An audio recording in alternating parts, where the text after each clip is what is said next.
பயத்தை அணைக்க அவள் இவனை அணைக்க அவள் செய்கையில் பெய்வது ஐ அவள் விழியின் கனிவில் எந்த உலகம் பணியும் சிறு நோய்கள வையமில்லை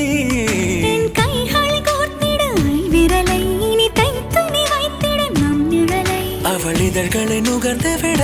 பாதை நடுக பூக்களே சற்று ஓய்வெடுங்கள் அவள் வந்து விட்டாள் அவள் வந்து விட்டாள் ஹே ஐ என்றால் அது அழகு என்றால் அந்த ஐகளின் ஐ அவள் தானா ஹே ஐ என்றால் அது கடவுள் என்றால் அந்த கடவுளின் துகள் அவள் தானா